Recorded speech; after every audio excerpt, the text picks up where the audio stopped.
What's good, party people? This is According to Woods, and I have the honor and privilege of having.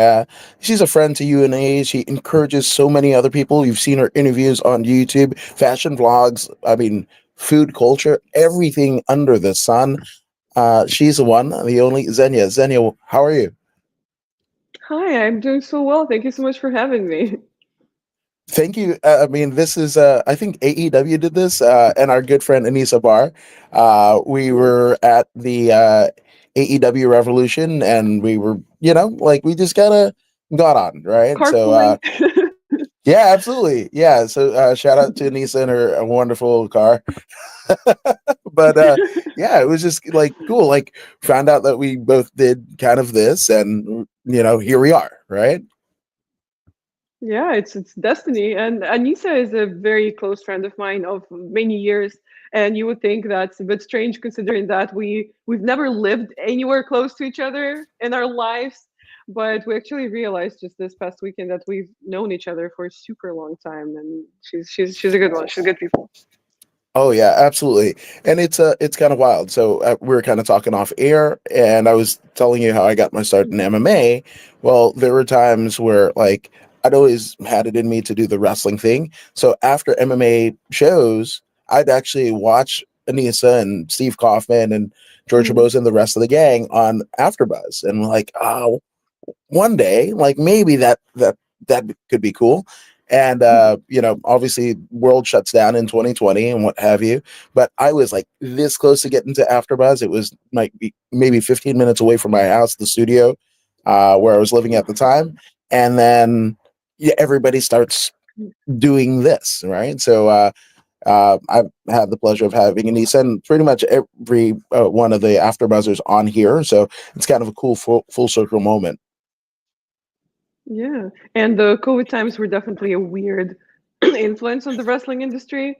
That's when a lot of people took up any kind of streaming, any kind of content creation, and it also kind of pushed promotions to be a little innovative with the way that they conducted their business, which wrestling was deemed an essential business. We're not going to comment on that right now. I'm not sure how valid that is. But it brought us, the Thunderdome. It brought us the Jacksonville AW show. So it was definitely a strange time, but it definitely left a mark.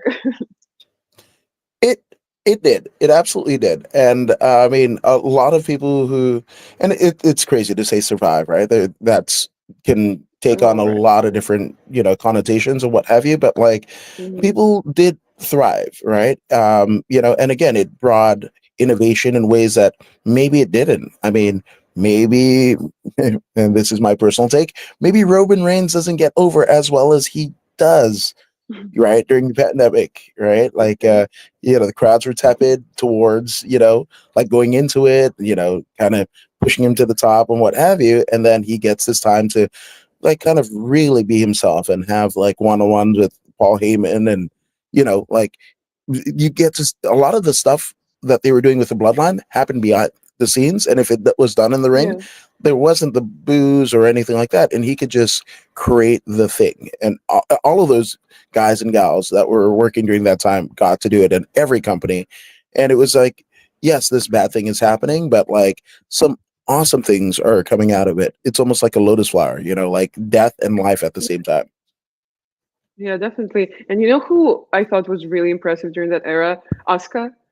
Like she was filling up those arenas with just her presence in the Thunderdome. And I think like just like with any other product with wrestling, when you strip it down to the bone, that's when you see who the real professionals are. Because as much as you're working the crowd as a wrestler, the crowd also carries you a little bit. Like you can rely on the crowd a little bit to rest, to guide you, to give you the reaction that you want to make the match more memorable or more emotional.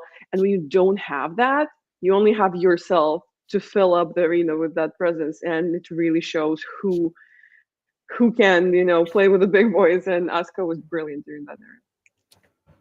No, I agree. I mean, like oh man, she was one of the highlights of that era. A lot of people kind of Yes. came out, shining out and talking about fill the space that she did.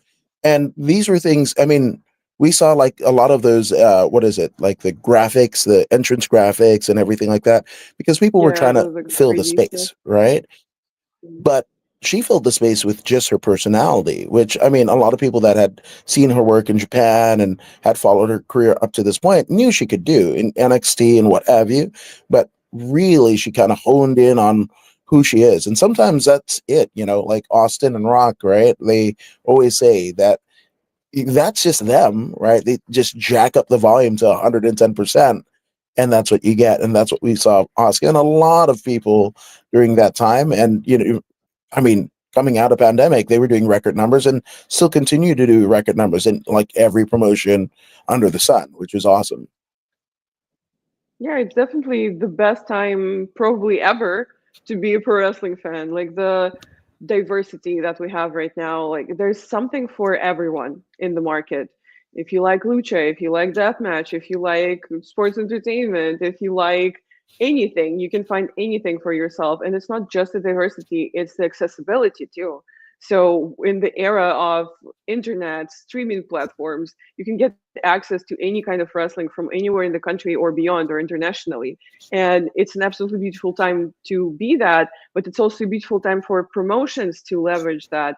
And some of them don't realize it. And this is kind of what I'm trying to help them with in my work, is that you are now your own television. We're past the time where it was just a TV channel or just a promoter or whoever deciding whether people are going to see you. Now you decide whether people are going to see you. And this is an amazing instrument to leverage. And it's the time to do it. The time is now. Absolutely. I couldn't agree with you more. Devon Lewis, who also has a YouTube channel. That's so great. Good morning to you both. Happy Sunday. I hope you have a wonderful interview filled with love and enjoyable conversation. Thank you, good sir. Thank you. Yeah, that's high school friend. He started his own YouTube channel, and I mean, it's he does a lot of the breakdowns. Yeah, kind of what AfterBuzz used to do. So it's really cool Mhm. to see people in this space, and none more evident than what you were just saying about basically you are the television, right? And I really want you to expand on that because I remember when I started about like almost a decade ago, right? And I just had my phone, and I always made sure that I had the best phone to capture audio and video, a little bit of attachments and stuff like that to make it work. Now everybody seems to be doing that, and that's not a bad thing. But could you describe and expand on what you were saying about you are the TV and the time is now? Yeah. Like I said, all the tools are so accessible nowadays, more than ever. And we pretty much have a television in our pockets. Like this is right here. And it's nonstop. The streaming or the broadcasting or whatever you want to call it goes on 24/7. And you have those 24 hours, and it's up to you what you're going to fill it with or whether you're going to fill it. Because especially when it comes to wrestling, an independent wrestler is their own everything, their own agent, their own PR team, their own advertising team, their own merch team. Like a lot of those people are doing all of that themselves. And this is such a good tool to use for that because ultimately, when we're trying to sell something or when we're trying to promote something, it's all about points of contact because no purchase happens upon the first point of contact, right? Like, for example, you see an ad for a product, you see an ad for, I don't know, a coffee creamer, and you're not going to buy it then and there immediately. You at least need to go to the store or look them up or, take a look at the packaging. No purchase happens on the first contact. So when it comes to social media, this is something that facilitates creating those points of contact. You don't have to, again, be on TV anymore. You don't have to come up to every single fan and shake everyone's hand and make sure that they look you in the eye. Now you can broadcast like a television to a lot of people, not one to one, but one to many. And you're going to create those points of contact and build that relationship with people. And that's absolutely priceless because even when it comes to the old times, the television times, the 90s, or even in the 90s there were forums, right? But the 90s, the 80s, it was just the promoter deciding whether you're getting TV time, how much of it you're getting, and the most you can do is stick around after the show, maybe talk to some fans, maybe sell some merch. But nowadays you make your own reality, and it's still a grind, it's still hard, but you have this amazing tool, and it's honestly just a disservice to yourself to not use it or not to learn to use it properly. No, absolutely, and especially for you having a formal, degree in journalism and what have you. Did you have a fundamental shift where this kind of like, okay, this is kind of the way that things were done before, and then now it's a whole new world, or was that pretty much kind of baked into what you were learning in college? Yeah, so I have a bachelor's degree in PR and journalism, and I have a master's degree in new media and communications. So when it came to writing my thesis, right, and get my master's, it wasn't really a click. It wasn't like a shift that happened in a moment because it was just something that I already knew of. Because when I started my master's program, I was already doing YouTube. So it was something that I was just actively observing throughout the whole entire time. But also, especially doing YouTube, I definitely still am noticing those shifts very quickly, especially in terms of the shift to short form content, the shift of the role of the long form content, the rise of aesthetics when it comes to visual content. Because, for example, when I was a kid, right, when I was watching those like golden age YouTubers that started in like the late 2000s, who are now famous, who are now millionaires, right? It didn't matter what kind of production they had. Like no one had the fancy blurry background, no one had the fancy lights, nothing. Some people were literally filming on their webcam, and it didn't matter because it was the era of novelty when it came to YouTube. It was a new medium, it was a new type of entertainment, it was a new platform for people to leverage. So people were so personality driven, so content driven, so amused by just its sheer existence that the aesthetics didn't really matter. And now we're way past those times. Now aesthetics are not an option, it's a must. And I'm sure you've noticed, and people who watch you have noticed that sometimes even you meet a person or you see a piece of their content or you see them somewhere and you go to check them out and you like them, you want to see them talk or see them do whatever it is that they do, and you just don't stick around because the content is an eyesore, like because there's visual noise, because the production is not there, because the sound is bad.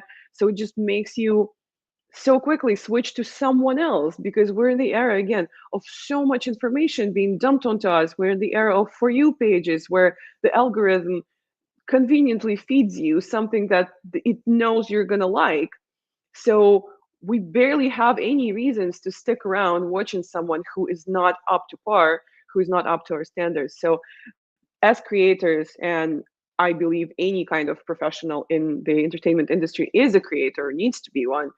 It's our job to give those people a reason to stick around, not just expect that like, oh, they think I'm cute or they think I'm cool or I do cool moves. So they're going to have to stick around through my crappy reels with my dirty socks in the background. No, that's not how that works anymore. No, you're absolutely right, and it's funny, right? Because I mean, going back to wrestling, right? All the cool things like I look good, I do this, I have a cool move, or what have you. We just saw it with John Cena in Germany, where like he doesn't take one bump at all, and him and Cody have a promo, right? And of course, Very there's a good. lot of even just the heel turn, right? Like very little. I mean, not if you're Cody, but like very little like physical stuff going on, right? And the crowd is enthralled and they're soaking it up. And even with Cena doesn't talk for a good I want to say 90 seconds after his entrance, right? And he just lets it build and he knows what people want. And it just, it becomes magic, right? And then on the other side of the spectrum, you've got, Mox and Cope, right? With the, you know, barbed wire bat and what have you. And again, whatever you like is whatever you like, right? But one thing is not like the other and garnered almost same reactions. I wouldn't call those same reactions at all, honestly. I would say it's a reaction of course, reverence, of respect, of awe, of being entertained, right? But ultimately, those are two very different audiences. And even though there is an overlap, and I do see that overlap, which, by the way, never ceases to amaze me, that overlap. Like, I cannot imagine, well, I can imagine because I know those people personally, but it's so hard for me to wrap my head around the kind of person it takes to enjoy both products equally. Like, I'm not saying enjoy both products, period, sure, but to enjoy them equally, I really struggle to wrap my head around it. But it's just two very different audiences, and I think people are trying to make it out as though it's this race for the same cluster of people who are active on the internet and who are the vocal minority. But ultimately, the real life audiences are a little different, and not everyone is super active on the internet. Not everyone is going to post their rundown of the show or their analytics of the show, right? Not everyone watches like that. Some people just sit down and watch. Maybe they share a couple tweets about how they liked it, and that would be it. But ultimately, it's a very different audience that is of different age, that is of different uh, and I mean that in the wrestling sense, different background, so different things that they used to like before they came to this, right? So it's no use like pitting those two audiences or those two companies or those two products against each other at all. It's just two different things. And out of pretty much any promotions in the market, I would think those are the most different things. Like, and it's easy to keep comparing them because AEW and WWE are the two biggest players. But ultimately, I think there's so many more like similarities, for example, between WWE and TNA, or between AEW and CMLL, or AEW and even GCW. And then AEW and WWE are like the two different freaking like opposite points of the spectrum to me. You're right. And I think it's one of those where, niche promotions or concepts, I would say, like what ECW provides, you've got Bloodsport, you've got F Escape Brunch, you've got, For the Culture, different niche, cards like that. And that's kind of the cool beauty of WrestleMania in recent years, where you get to see so much and you think you're here for this one thing, but there's so many other things. When you go home, or even, you get to your hotel room if you're coming from out of town, you're just like, oh, there's more of that. Let me tune in there. Like, I like that. That, stirred something in me that maybe was absent, from since when I was a kid, or maybe there was something that, I didn't even know existed, right? And that's where the Yeah. representation in many forms is primary, I feel. Yeah, and that's exactly why this comes in what I'm talking about, that their only job is to get eyes on the product. Because ultimately, when you get that exposure and when you get people to see what they're doing, there's going to be people that love it. And I'm a big believer in not arguing with your audience, not persuading your audience. And it's funny I even say that because there's even a very famous PR textbook that's called The Persuasive Industry. But I think that's a very outdated view. I'm a believer in not persuading someone, but finding someone that's already gonna like you, already gonna like the product, and that's already ready to consume it at any price point, at any in any kind of situation, right? They're already gonna like it. And that's why I feel like it's such a bummer that a lot of those promotions don't do it. Because, for example, for me, for a pretty big chunk of my wrestling fandom before I started doing it professionally, I was only watching WWE, and it wasn't because I didn't have that curiosity for the world outside of it, but it was just because I didn't really have means to watch other things. Like, I didn't have those streaming services. I didn't have those like I didn't have IWTV back then, or Triller, or whatever it is, right? And I barely knew all of that was happening. Like, I went to WrestleMania 29, that was my first WrestleMania, and I only went to WWE affiliated events. And looking back, it's such a bummer. Looking back, I missed out on so many great things. And then even when I started doing wrestling things, like wrestling content back in my home country, for years, I didn't even, well, I kind of knew, I think, that the local promotion existed, but I never came to a show. I never did anything because I didn't know where to go to find it or check it out or watch it or do whatever else. So it's a bummer, and it's both sides are missing out. The fans are missing out on the product that they would absolutely love, and that they would look back at, like I am now, and be like, oh my gosh, I cannot believe I missed this 5 years ago. That's such a bummer. And then the promotion is missing out on their core audience that would love them so much, and on all that money that they could have made in those years if that person knew about them.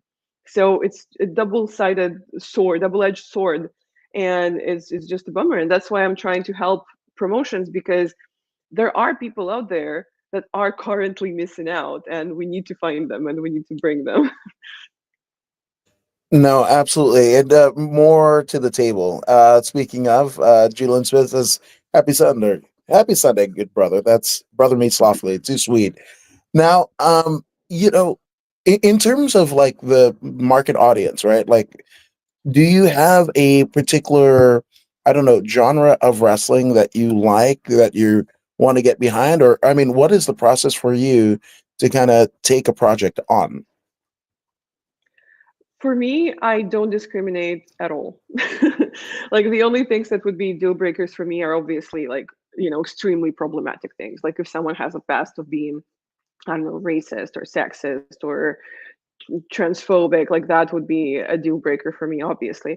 But other than that, when it comes to wrestling, absolutely no deal breakers. And I'm so in love with the industry that I love every genre of wrestling possible. And even if some things I like better than the others, I approach it with an open heart. Like I understand. Like even if there's some kind of wrestling that I don't like as much, I still can put myself in the shoes of people who like it and understand the appeal and understand why they like it. So really nothing. Like if a promotion or a wrestler is trying to do a good thing, is trying to produce a good product, is trying to platform good people, talented people that the world deserves to see, then I'm on board and I'm there to help. No, and that's it, people helping people. I think that's it, I think wrestling at its core, right? Any entertainment, right?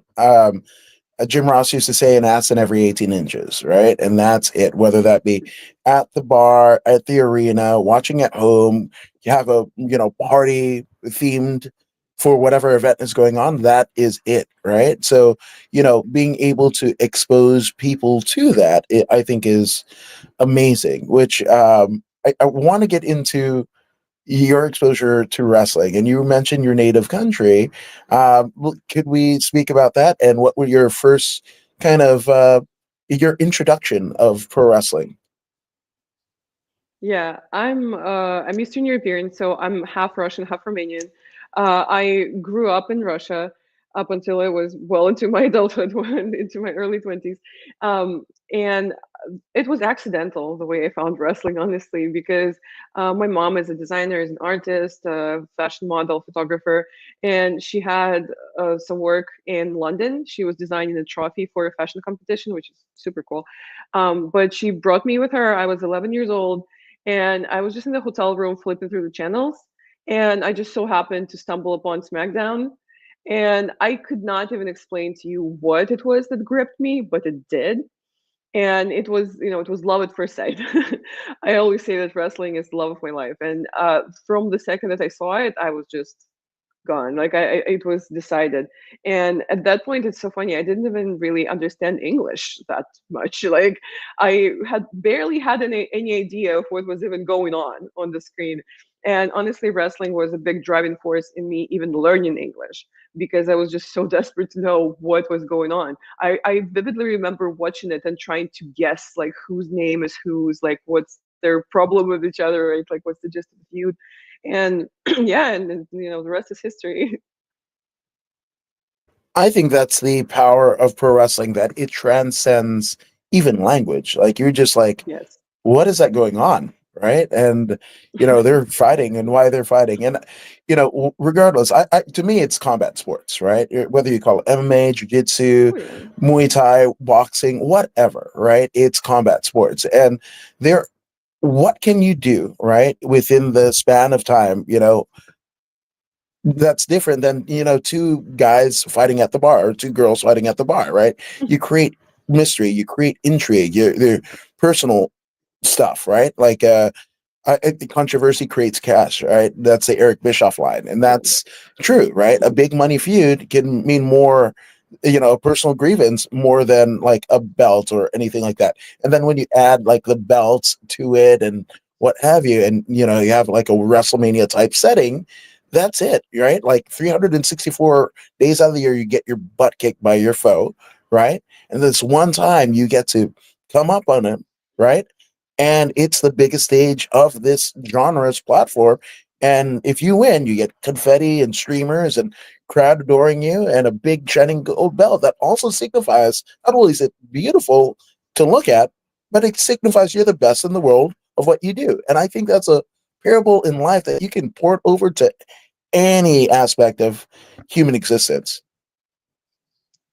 Yeah, definitely. And when it comes to storytelling, I just feel like a lot of people's outlook on it in wrestling is I don't want to say outdated, but maybe a little bit flat because sometimes people only see like long promos or segments as storytelling. And when there's no long promos, people are like, oh, there's no storytelling. But I think ultimately it's a crime to separate the genre from the storytelling of it. Like, ultimately, this is wrestling. And most of the storytelling happens inside of the ring. And I think like with the current, generation of the TikTok brain of like again the algorithms, where we're faced with a generation that doesn't know how to research, doesn't know how to Google, doesn't know how to find things for them to watch or read because they're so used to the internet offering it to them, the algorithm offering it to them. And I'm not saying this is a hater. I'm just saying this is a fact that this is how they operate on the internet now. When I was younger, we operated differently on the internet. We were searching for our things. We were writing our own things, right? But we were looking proactively for things that we would like. So with that simplification of that content consumption process, I think a lot of people have fallen into that hole, into that misconception of like, they're talking, so this is storytelling. They're wrestling, so this is not storytelling. And this is something that's a big pet peeve of mine. So I'm very pro in-ring storytelling, and also using other tools, including new media for storytelling. So using social media for storytelling, using PR appearances for storytelling, using interviews, using all of those things to create this feel. And it doesn't have to be just two people standing opposite of each other talking for 40 minutes. It can be, and sometimes the storyline calls for it, but it doesn't have to be that. So I definitely am a proponent of like a more complex outlook on what storytelling is for professional wrestling. Which I want to ask you, because I mean, one of my favorite, probably my favorite of all time. Well, it's one and two, and they're brothers, Brett and Owen Hart. And the opening match of WrestleMania 10, still my favorite WrestleMania, start to finish, because talk about storytelling, you tie up Brett's, kind of story arc in a couple different things. His feud with his brother, that they eventually go into the post WrestleMania deal. It's Brett and Owen across like however many months, right? And then you've got this Lex Luger Yokozuna thing, and they both toppled over in the Rumble. Like, like three different stories got tied in at once. And like, to me, that's it. So I want to ask you, like, in that kind of auspice, like, what is your favorite kind of concept of wrestling storytelling that you've seen thus far? Do you have one? Right. I think like I wouldn't be alone in saying that. But like with recent ones, my favorite storyline has been Tony Storm and Mariah May. And I just love the way it's so cinematic. I love the way there's so many callbacks. I love the way that it's so complex. Like I like it when wrestling and in storytelling respect its viewer. It's like, yes, you can rely on me remembering things, seeing things, understanding metaphors, as opposed to spoon feeding me. Another thing that I've been really enjoying is what Wheeler Yuta has been doing, and it's so subtle, and he's turning into Brian Danielson pretty much is what he's doing, and the way he's so conflicted with the Death Riders situation, but then the way he like portrays his loyalty to John Moxley and the way that there's a power dynamic like that. I really love subtle things like that. One of my favorite people in wrestling right now too is Hangman Adam Page. Like just the way that his whole story of his whole entire lifespan of his wrestling character is always tied into the current storyline that he's doing, and the way that he's so complex. Like he's not just evil or just good ever, because no one is, because real people aren't. And this is my favorite kind of like a heel, or usually a heel, but like a heel-ish person in wrestling, where they're not just evil for the sake of it. They're just human. They're flawed. and it makes it hard to hate them, but also it makes you introspect. I think another person who does that very well is Kevin Owens. Like he's never just ooh bad guy. He's always complex, has motivation. Like the best kind of heel is a heel who's kind of right. You know what I mean? And it just gives it so much color. It gives it so much nuance. Like my least favorite thing would be like, oh, I'm a bad guy just because I'm a bad guy and I'm gonna fight the good guy because he's a good guy. I feel like we're just so beyond that as a medium, right? But yeah, I love complexity. I love nuance. I love those like little things that I can notice, that I can proactively look into the product, into the storyline, and find for myself. Absolutely. And Joey77 says hello. Hello, Joey. Hello. Glad to have you here. Yeah. But you're talking about Wheel Yuta, you're talking about Hangman Adam Page and Moxley, and I mean these are big stars, right? Promoted as big stars, but in that, right? And I led with the Bret Owen thing, WrestleMania 10, and we were so fortunate to be at Revolution to see Mariah May and Tony Storm. Many great matches. Let's just put that there. But like that was the show stealer. For everything that you said, right? Like, and to see that like two females at the top of the game where you had to be, if you're looking in like the early 90s or even early 2000s, right? Women's wrestling looked a lot different, right? And to see Yeah. that happen and for both of them to have the creative liberty to do that, where I mean they, Tony Storm was in the WWE for however long and whatever. We However never got long. to see that side of her, right? But we never got to see that side of her, and I don't know if it was just like kind of frustration, and we see that a lot when people get future endeavored, right? And then there's something in Yeah. them and something comes out. And I don't know if the timeless Tony Storm is because of that or what have you, but like it is genius. And especially in like now we've got the Queen of the Ring movie and Tony Storm's in a Yeah. couple of luminaries from wrestling, right? And it's just like Yeah. it works so well, right? And it kind of tips the hat to, every female performer before, even the Attitude Era, because a lot of people are like, I saw Jackie, I saw Jazz, I saw this and that, whatever. But Hmm. like, no, there was wrestling before that, the 30s and 40s and what have you. And they're bringing the best parts of that out. So maybe you do change your algorithm. Maybe you do stake it out on YouTube, a Joyce Grable match or what have you, and just like, oh, that's cool. And maybe you're also into jujitsu, and like some of that is ported over from like catch wrestling and jujitsu, and like now you've gained a whole new fan with an appreciation of things that are there. And guess what? It ports over to the new product because you're seeing it in real time. Yeah, definitely. And I'm a big fan of the um like the combinations and the crossovers of wrestling with traditional media or just other types of entertainment, like you just mentioned the Queen of the Ring movie, and then before that we had the Iron Claw movie, and we have collaborations with video games. AEW is doing all those collaborations with Street Fighter, with other video game that Osprey is representing. Like I'm a big fan of that because ultimately I feel like wrestling deserves to be a mainstream type of entertainment, because even now, even when we have the TV deals, we have the social media, we have the millions of views, it's still perceived as this underground-ish thing a little bit. And I feel like there's a stigma around wrestling, which is inexplicable to me because like it's fake. Well, right, all of the movies that you watch are fake too. Like all of your HBO TV shows are fake too, and no one worries about that, right? um, and really feel like we're on the brink of something good here in this industry. Like we're on the threshold of finally breaking that proverbial glass ceiling, right? And entering into the mainstream entertainment space. And AW and WWE are already doing great things to do that. We saw the WWE Netflix debut. We're seeing, AW endorse all these movies and have all these collaborations with A-list actors and everything. But this is the time to push for it. Like this is the time to take that leap. And I would love to help with that, but I'm also very excited to, you know, see the fruits of it, to see it happen. No, absolutely. And as you were saying that, it kind of reminded me of when Hugh Jackman basically guest starred on Raw, right? He was like the Yeah, guest yeah, general yeah. manager when they were doing that and whatever. And he was a fan, right? And of course, he loved, what he was doing in the ring and what have you.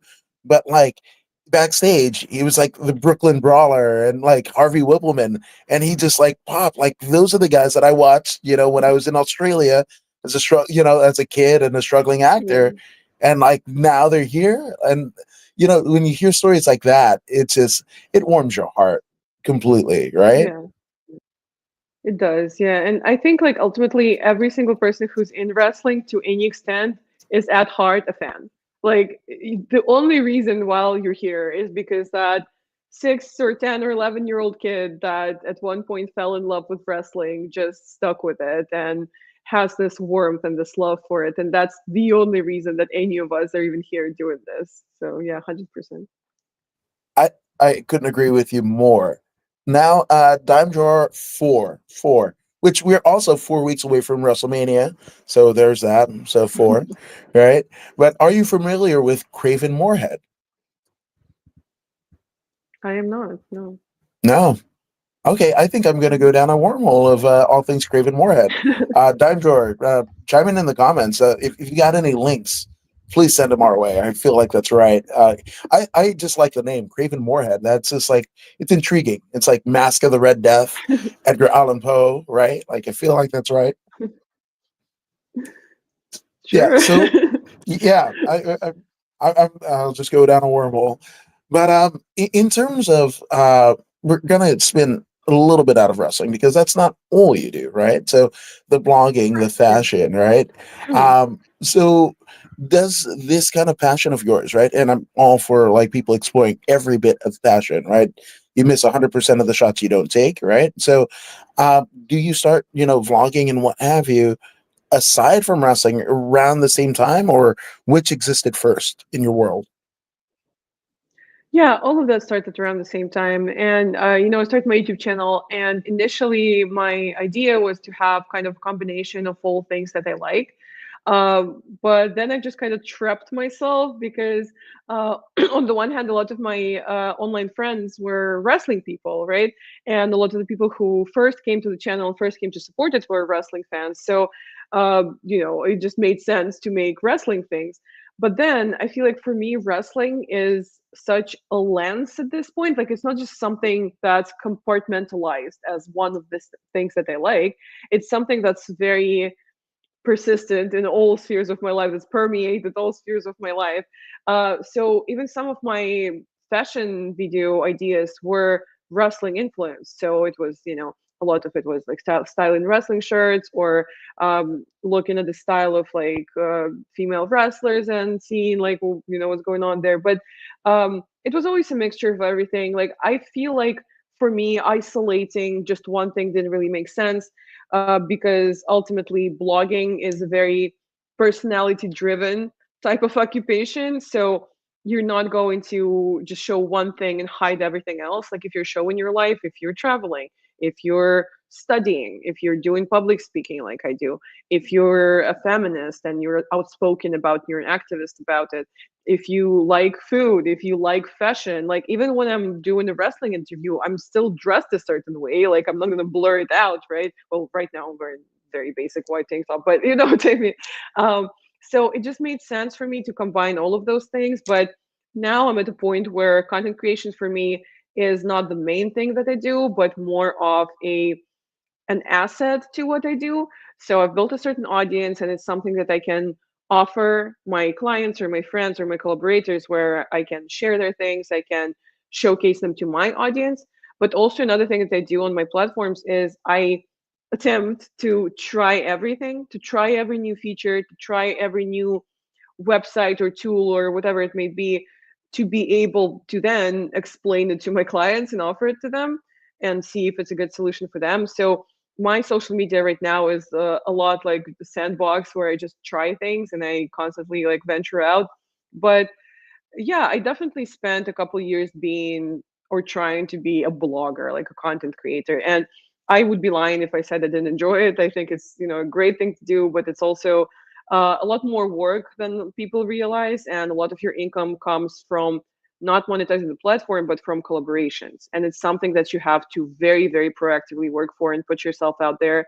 And I had this, back in my hometown, I had this report built with a lot of restaurants, with a lot of fashion brands, and then like when you're changing locations, it's different. So it's a whole thing, but it's definitely something that I've gained a lot of experience from when it comes to making content, when it comes to promoting it, when it comes to building your personal brand. So it's definitely something that's benefited me in many, many ways. Yeah. So, I mean, I love that you have kind of a built-in kind of sandbox idea because, like, a lot of people have to start from scratch, and there's some valor in that, right? Like seeing what works and what have you. But like the fact that you had something already, something that you enjoyed doing, and that's another thing, right? If you're in content creation and you're not enjoying what you're doing, people see it. It's just like wrestling, right? Yeah, You 100%. Yeah. no, I Yeah, mean, I could. go I ahead. mean, yeah, because I just agree so vehemently. Because yeah, 100% people can tell. And for me, in my career, it's been one of the reasons why I've had to switch things up or rebrand because I started doing one thing and I liked it at first and I thought it was a good idea, but then after some months of doing it, I would realize that I'm not enjoying it anymore, and you can tell. Like one of the things that I've never really done on a bigger scale is streaming, like live streaming. And it's something that I've tried to do, and I've had platforms reach out to me. I've partnered up with You Now, and they reached out to me. We did like a influencer agreement, and I was supposed to stream twice a week, which I did because I'm diligent like that. But I was talking about it to my best friend, and she was like, "Oh, like you're doing this new streaming thing. Like, how do you like it?" And I was like, honestly, I don't really like it. Like, I don't really enjoy it. And she was like, "You know what? I can tell." And that's when I realized that you can't fool for yourself, but also you can't fool your audience. How are they going to like what you're doing if you don't like what you're doing? So it's very, very, fundamental.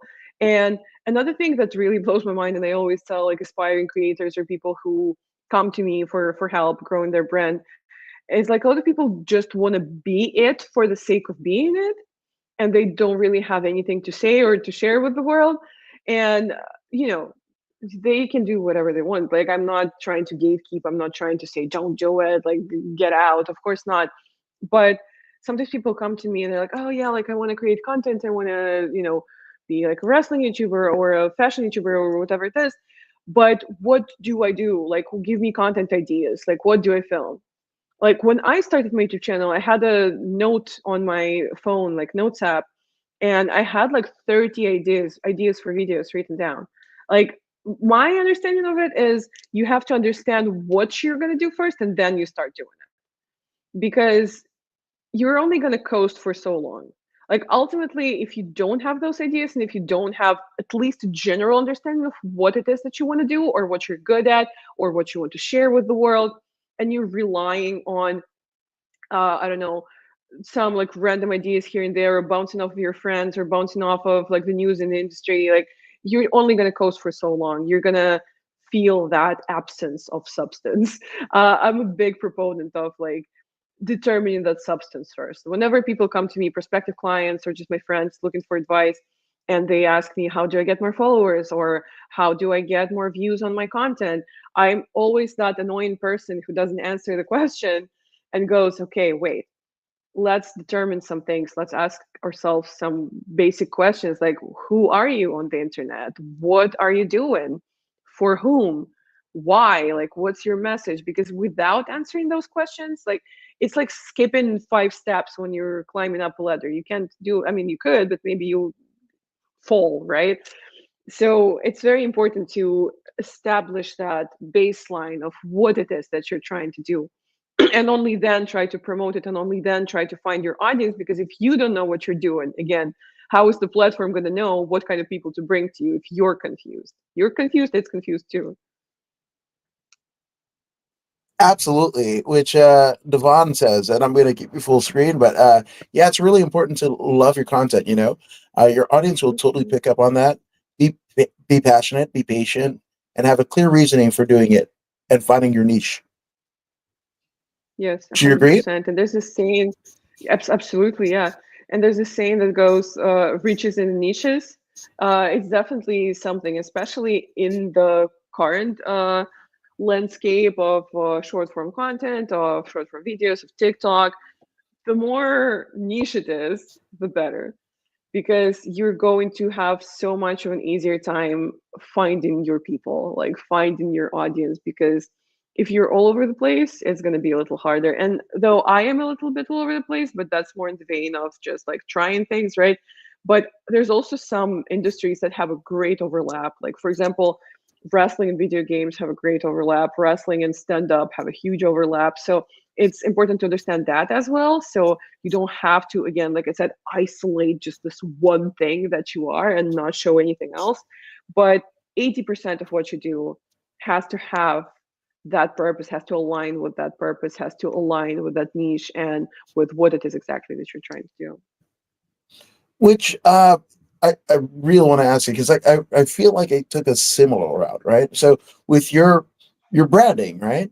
Xenia did that, Yeah. right? And it's evergreen, right? It's not wrestling this, it's not cage that, what have you, right? And I did the same, right? According to Wood. So if it's I'm talking about wrestling one day and MMA the other and what have you, that's kind of the personal kind of take that I did, right? Like it's evergreen Yeah. because there's so many people that wear Jordan shoes might not even know who Michael Jordan is, let alone watch basketball, right? So kind of an evergreen kind of like branding or what have you. But it's funny because when I started out, sometimes it's just time, right?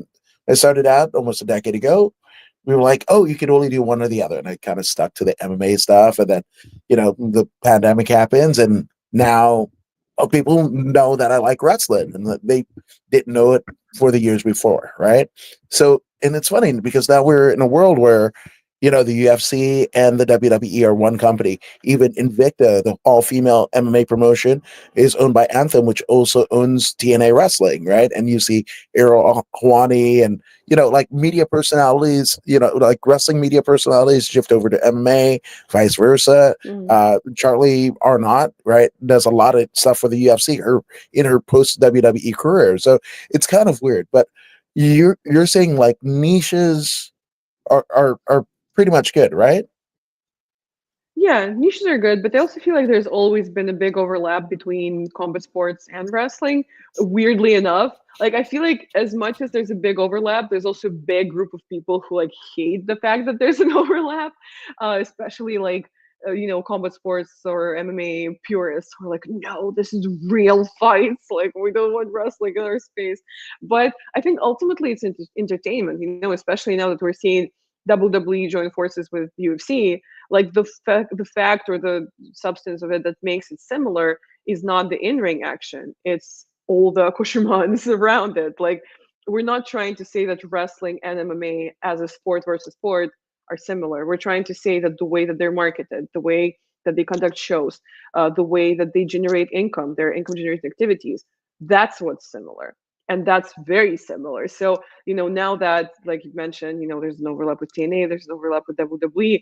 Now, at this point, there's no point denying that those are two very, very similar industries.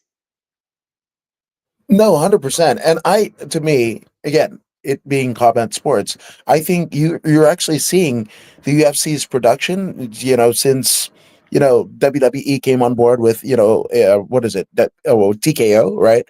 That's the brand name. TKO. I've seen the production values raise in the UFC. I've seen a lot more hard hitting kind of in terms of content creation, like a lot more real, like kind of get you in the in the nerves, right, of what you would normally see in like UFC type related content. And so like to me it's a wealth, right? And it's so cool because you've been in a lot of locker rooms as have I, right? The people in wrestling, they're like, I was watching the UFC fight. They've got it pulled up on their phone or YouTube and whatever, and vice versa for like the MMA fighters, right? So for those in the know that the people within it, they love it. It's just the fans arguing whatever. I like MMA, I like boxing, I like this, whatever. When the people inside, they're like, no, I love it. I love it. If I weren't doing this, the reason why I'm doing this is because I couldn't do that. No, I think yeah, that's definitely a thing that exists. But also, I feel like again, ultimately, as a sport, like the sport aspect is very, very different. And for me, for example, like if you were to ask me why I like wrestling, which is a very broad question, right? I because I've been asked that, so that's why I've kind of been like pondering that. And now that you say that about MMA, because a lot of like men specifically, like if they find out you like wrestling and they're not wrestling fans, their knee-jerk response is, "Oh, why not watch the real thing?" And no, that's MMA is not the real thing of wrestling. Like wrestling is not emulating MMA. And every time that wrestling on the bigger TV scale has tried to portray that, like the Raw Underground, for example, it flopped mercilessly because it's not that at all. And the reason why I like wrestling is because ultimately it's not violent. And it's funny that they say that because I'm a big fan of deathmatch wrestling actually, and that's something that people would argue is very violent, too violent for them. But the way I see it is it's a collaborative effort. Like when you see, for example, a performer like swallowing swords, you don't say it's violent because there's not harm. Like the goal is not to inflict harm. In a combat sport, the goal kind of is to inflict harm. So that to me is the biggest difference. Like the way I see wrestling is almost like a Cirque du Soleil performer. So it's almost like a, which some people are going to hate that, almost like a dance, almost like ballet, where it's a dangerous, yes. Is it physically taxing? Yes. Can it look violent? 1,000%, absolutely. But the point of it is to not to inflict harm. The point of it is a collaborative effort to create something beautiful, to create a piece of art for people to enjoy. And that's exactly the reason why I like wrestling and I don't like MMA as much. And everybody has their own thing that they like and dislike. And the fact that you do like deathmatch wrestling, that's a win for deathmatch wrestling. It's not necessarily like a loss for MMA or anything like that. It's just like it's the thing you like. And maybe because you don't like it, and maybe somebody else will, right? But you can't say that you don't know after talking about it, right? Because it, and again, this is Wrestling 101. To have a visceral reaction, you cheer, you boo, but if you make no noise at all, there's no pop, there's no heat, you're in the wrong business. Yeah. Yeah. It's really as simple as that. You're so right. Like it's really about getting the reaction. And I always have to give a side note whenever I say that of if everything that's going on is performed by trained professionals and in a safe environment, right? But ultimately it's about getting that reaction. For example, at Revolution, right? One of the biggest pops of the night was Big Boom AJ. And I know a lot of wrestlers in the industry are pissed about it, but what are you going to do? He's getting a reaction. And again, as long as he's a trained wrestler, and he is a trained wrestler, and that's one of the things that I enjoy so thoroughly about AEW's collaboration with him and his whole family and that whole channel, because it's not just an influencer coming into the space without an understanding of an industry, which sometimes happens, and sometimes it's even like they come in with pure intentions, but they don't understand what wrestling is like and how it works, right? And how to be safe in the ring, which we saw in the Cena heel turn segment where Cody Rhodes fell victim to one of those. But when it comes to AJ, he's a trained wrestler. He's been through the indies. He's paid his dues. He's a worker, and that's something that's such a beautiful combination of him having that younger TikTok, YouTube audience that wrestling so desperately needs and so desperately needs to be exposed to because I believe that wrestling is something that that audience can fall in love with, but we just need to find a way to reach them and find a way to showcase it to them. And that whole family, the whole channel, that whole company combines it so beautifully. And that's why it's been so amazing to watch. Like I really believe there's a balance between incorporating celebrities and actually putting them in the ring where they're not safe, they're not trained, they're not going to make for a better product. I agree. I mean, coming to mind is like it's stories of like Little Richard. Love Little Richard, but Little Richard at Mania 10, and he didn't want to fraternize, and as soon as his segment was over, he was out. Or Al Sharpton, like didn't had his own private dressing room, didn't want to fraternize, and then he's out. Right. So And again, like No, I the think whole that's fine. Like I don't have a problem with that personally.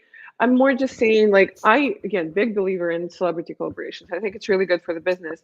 But then you have to adequately assess what that celebrity can and can't do. And everyone in any show has their own role, and trying to twist and bend those roles can result in injuries. That's what I'm saying, right? So like in terms of the business side of it, like if they want to be in the locker room or they don't want to be in the locker room, if they want to stick around for the show or not, like that doesn't matter much to me, even though obviously it's better when the celebrity is genuinely a fan. Like for example, Bad Bunny. Like, am I a big fan of him like having full-fledged matches? I don't know. But in terms of him appearing at the shows, promoting the shows, appearing at like mainstream entertainment events with like title belts, like, and you can tell he genuinely loves the business. He genuinely is a fan. Of course, that's better from the PR standpoint, where you can tell like they didn't just pay them to appear and wave on the screen for a couple seconds. Like, of course, that's better. But in terms of what they do backstage, like as long as they're respectful, I couldn't care less. I'm just more saying like everyone has a place, a role, and a role that they can execute best. And to put them in a position where they are a danger to themselves and others, that I don't support. No, you're absolutely right. And managing that balance is been something that, I mean, wrestling has always done. I mean, we would have Joe Louis, back in the day, refereeing matches when, his boxing career had wind down and what have you. That kind of pop culture lexicon to get people that might not be in wrestling, and you bring them in. I mean, that's the whole kind of genesis of WrestleMania, the first one, So if you kind of read into it, so we've always had that kind of like want to be the mainstream appeal and what have you, but when it's done right, and again, this is something that comes and goes. Like we'll have a Bad Bunny and then we'll have a Travis Scott, like what have you, right? And it all depends on the performer and their reach and what they're willing to do and what they aren't, right? So it's a ebb and flow. I feel like that's right. Yeah, I definitely agree with that. So, I mean, obviously, we talked about Big Boom AJ and creating, kind of a community around him, and he comes and brings it to wrestling. That's one thing that you have done so amazingly well over the course of your career. Which, again, for people that are unseen, you make them feel seen. But before that, you had to have people that have contributed to your success. So, take as long as you like, but let's get some shout outs out of the way. Oh, 100%. I'm so scared to like forget someone though, but yeah, for sure. Like one of the people that I really respect and that I see as my mentor and friend in the industry is Sean Rossap. Um, he's someone who has so much experience in MMA too, by the way, in MMA and wrestling and all things media. And he's definitely someone that I come to for advice, for help, and I always have. And he's been very kind to me. And another person is RJ City. Like I just respect and admire his professionalism so much. He's, I believe, one of the best interviewers in entertainment right now. It might look like lighthearted and on the go what he does, but it really is not. It's just so he's so thorough. He's so intelligent, and the way that he prepares for interviews is unmatched. And he's also another person who's given me so much advice and has taken time out of his day to give me very, very detailed, like I'm talking like 3 full pages reviews on what I do whenever I've asked him. And I've actually known him a very long time, known him since before AW, and he's a great friend. Some people that I've made friends with when I first started out in content creation were some of the women in the industry, obviously, Church of Joshi, Kaylin, Alex, and, uh, a lot of people were like the women in the industry that kind of embraced me and that saw me, as a friend and saw me as kin, which was amazing and which was something that definitely gave me that confidence to continue doing what I'm doing. And now a lot of my friends are female creators in the industry. Amber Nico, the photographer, and there's Ella J, and there's Samira, and there's Emily May, and like all of those amazing Julie, who does the ring announcing for CCW now, actually here in Florida sometimes. Like it's all of those people. Like I'm so like I'm scrambling because I'm so scared to like not say someone's name and screw up. But literally like every single woman specifically that I've met in the media space. Val Capone is also a great friend. Veda Scott, I really look up to. She's absolutely fantastic. She's a Terminator when it comes to wrestling commentary. She's tireless. It's crazy. I just have so much respect and admiration and friendship and warmth for all these women, and I'm also doing all I can to support them the way that they've supported me. I love it. I absolutely love it. Support. There isn't so much competition because, again, you can only be you, and just encouraging people to be themselves. And I think there's so much honor and valor in that. And I absolutely thank you for joining us here. Obviously, for people that want to get to know you more with what you're doing, your content creation, your projects, or even to inquire your services, where can they do such things? Yes, I'm at XeniaDidThat. That's XENA, the way you see it on the screen right now, on all social media platforms. So that's Instagram, Twitter, or X, YouTube, Patreon. You can look this up on Wrestling Tees and Teespring as well. That's my merch. And if you want to inquire for my services, if you want to talk about growing your presence, growing your influence, and scaling your income through that for a wrestling promotion or a wrestler or any kind of wrestling personality, you can reach out to me. You can DM me or email me or click the link in my bio on Instagram and schedule a call. And the discovery call is 100% free, and we talk about your goals and we see what I can do. And usually I can do a lot for you. So let's collaborate. Let's do it together. Let's make the world of wrestling a bigger, better place and a mainstream entertainment stage. No, absolutely. And Devon saying great interview. Thank you. That's a really cool compliment. And thank you guys for joining us here at According to Woods. I'm According to Woods. You can follow me on Facebook, YouTube, Twitch, Twitter, where you're viewing this now. And everything that Xenia just said is linked in the bio. So wherever you're watching that, you can get a hold of Xenia. So Xenia, thank you for doing this. And please subscribe to the According to And Woods YouTube.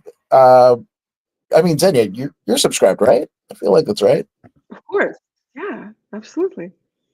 Absolutely. So be like Xenia and be like me, and it's not bad if you want yourself to do well. So I'm subscribed to my own podcast, but go ahead and subscribe to the According to Woods podcast. And if you don't, I don't know why you wouldn't, but here's also Zeta Zag to help convince you. Hey, this is Zeta Zhang. Make sure you subscribe to According to Woods YouTube.